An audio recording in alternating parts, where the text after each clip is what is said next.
Diamond হারবারে ডিপিএসসির সামনে চাকরি প্রার্থীদের অবস্থান এবং রাতভর অবস্থানে চাকরি প্রার্থীরা। রাতভর অবস্থানে 2009 সালের প্রাথমিক শিক্ষক পরীক্ষায় উত্তীর্ণরা এবং রাতে মশারি টাঙিয়ে অবস্থান বিক্ষোভে চাকরি প্রার্থীরা। শূন্যপদ থাকা সত্ত্বেও নিয়োগ না হওয়ার অভিযোগ, সংসদের চেয়ারম্যানের থেকে সদুত্তর দাবি সমাধান না হলে অনির্দিষ্টকাল অবস্থানের হুঁশিয়ারি। ডায়মন্ড হারবারে ডিপিএসসির সামনে চাকরি প্রার্থীদের অবস্থান।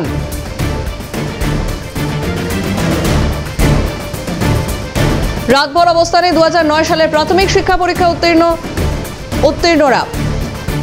আমাদের সঙ্গে সরাসরি রয়েছেন প্রতিনিধি সৈকত ঘোষ। সৈকত, আমরা দেখেছি গতকাল রাতেও যে ডায়মন্ড হারবারে ডিপিএসসির সামনে রীতিমতো মশারি টাঙিয়ে চাকরি প্রার্থীরা তারা সেখানেই অবস্থানে ছিলেন। এই মুহূর্তে সেখানকার কি পরিস্থিতি?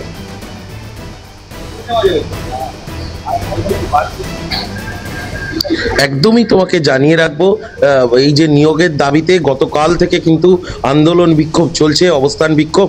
এই মুহূর্তে কিন্তু যে জেলা প্রাথমিক বিদ্যালয় সংসদের সামনে কার্যত টানা 19 ঘন্টারও বেশি সময় ধরে অবস্থান বিক্ষোভ চালাচ্ছেন এই প্রাথমিক শিক্ষক নিয়োগ পরীক্ষায় উত্তীর্ণ বঞ্চিত চাকরি প্রার্থীরা।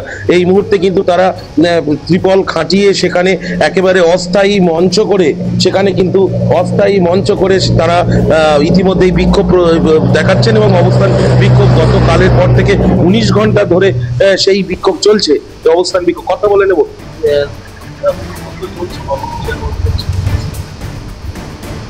আমরা গতদিন বলেছিলাম যে আমাদের 3টে দাবি। একটা হলো আমাদের কোথায় সমস্যা আছে কাগজটা দেখান, আমরা চলে যাচ্ছি, আমাদের চাকরি দিতে হবে না। আর দ্বিতীয় কথা বলেছিলাম, চেয়ারম্যান যখন এতদিন পাচ্ছেন না, তাহলে চেয়ারম্যান যখন বিকাশ ভবনে গেছেন বা ব্রাত্য বসু স্যারও আছেন, তাহলে চেয়ারম্যান এবং ব্রাত্য বসু স্যার অনলাইন আমাদের সাথে বসে আলোচনা করে বলে দেবেন যে কোথায় সমস্যা আছে। দ্বিতীয় কথা, এখানকার সাংসদ, আমরা যে এলাকায় আছি ডায়মন্ড হারবার, এখানকার সাংসদ অভিষেক বাবু, ওনার সাথে চেয়ারম্যানের ভালো ভাব আমি দেখেছি বা শুনেছি। উনি তাহলে পাচ্ছেন না যখন, তাহলে ওনার কাছে আমাদের নিয়ে যাক, আমরা বসতে চাই। 3টে দাবি রেখেছিলাম। এখন আমরা এখানে কালকে থেকে এখনও জলও খাইনি, আমরা শুরু করে দিয়েছি। আমরা বলেছি যতক্ষণ না পর্যন্ত ব্রাত্য বসুর সাথে চেয়ারম্যান বসবেন ততক্ষণ আমরা এখান থেকে উঠব না। এত বছরের বঞ্চনা কি বলবেন? এখন অব্দি কোনো সুরাহা হচ্ছে না। এই বঞ্চনাটাকে আমরা সত্যি মেনে নিতে পারছি না। বঞ্চনার শিকার আজ আমরা 17 বছর, এবং তার এই বঞ্চনার পিছনে এক চক্রান্ত রয়েছে বলে মনে করছি। কারণ এর মধ্যে কোনো আইনি জটিলতা নেই, যেটা সুপ্রিম কোর্টের অর্ডারে পরিষ্কার লেখা আছে যে ডিপিএসসি অথবা রাজ্য সরকার তার নিয়োগ প্রক্রিয়া সে চালিয়ে যেতে পারে, তাতে কোনো বাধা বা কোনো স্ট্যাটাস কো নেই। তার সত্ত্বেও আমাদেরকে দীর্ঘ 16 বছর 17 বছর ধরে বঞ্চিত করে রাখা হয়েছে।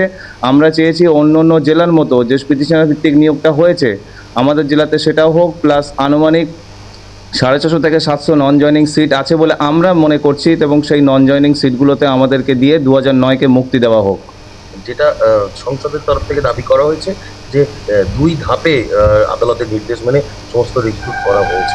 যেটা সেখানে যেটা বলা হয়েছে, প্রথমে 1534 এবং পরে 364 প্লাস 5% যেটা দেওয়া হয়েছে সেটা রীতি মেনেই দেওয়া হয়েছে। কিন্তু গভর্নমেন্টের রায় অনুযায়ী, কোর্টের অর্ডার অনুযায়ী অন্য অন্য জেলার ক্ষেত্রে যে পিটিশনার ভিত্তিক রায়টা হয়েছে, যে একটা নির্দিষ্ট কাট অফ ডেট বেঁধে দেওয়া হয়েছিল, সেই কাট অফ ডেটের মধ্যে যারা কেস ফাইল করেছে তারাই পিটিশনার আছে এবং তারাই চাকরি পাওয়ার যোগ্য, এবং অন্যান্য জেলার ক্ষেত্রে সেম রায় হয়েছে এবং আমাদের ক্ষেত্রে নর্থ মালদার ক্ষেত্রেও সেম রায় হয়েছে। তো আমাদের সাউথ 24 পরগনা এখনও পড়ে আছে। আমরা চাই সেই রায় অনুযায়ী এবং নন জয়নিং সিটের উপর আমাদেরকে নিয়োগ দিক অবিলম্বে।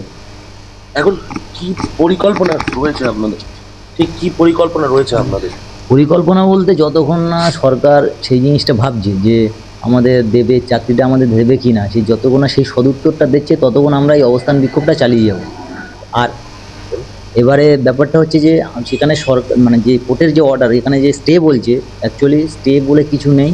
সেটা সরকার, গভর্নমেন্টও জানে, গভর্নমেন্টের উকিলরাও জানে এবং আমরাও দেখেছি। এবং সুতরাং আমাদের চেয়ারম্যান আমাদের সঙ্গে দেখা করুক এবং দেখা করার পরে তা আমাদের সঙ্গে বসুক, যে কোথায় আমরা যে জানতে চাইছি যে কোথায় যে স্টে আছে, এবং শিক্ষামন্ত্রী আছে তার তিনিও আসুন এবং আমাদের সঙ্গে বসুক যে কোথায় স্টে আছে দেখা। যদি স্টে থাকে আমরা চলে যাব। প্রায় 18-19 ঘন্টা আপনাদের? হ্যাঁ, প্রায় 18-19 ঘন্টা মোটামুটি একটা বিক্ষোভ চলছে এবং সঙ্গে অনশন চলছে। এবং যতক্ষণ না ওনারা কোনো সদুত্তর দিচ্ছে ততক্ষণ আমরা এটা চালিয়ে যাবো। মানে অনির্দিষ্ট একেবারে সৈকত, সুতরাং আমরা বুঝতেই পারছি যে গতকাল থেকে যে একটানা তাদের অবস্থান চলছে, সেখানে যতক্ষণ না তারা কোনো সদুত্তর পাচ্ছেন, সুতরাং তারা যা অভিযোগ করছেন, দীর্ঘদিনের বঞ্চনার অভিযোগ করছেন তারা। চেয়ারম্যান এবং শিক্ষামন্ত্রী যতক্ষণ না তাদের সঙ্গে বসছেন ততক্ষণ এই অবস্থান চালিয়ে যাওয়ার কথাই বলছেন তারা। সৈকত সরাসরি ছিলেন, ধন্যবাদ তোমাকে।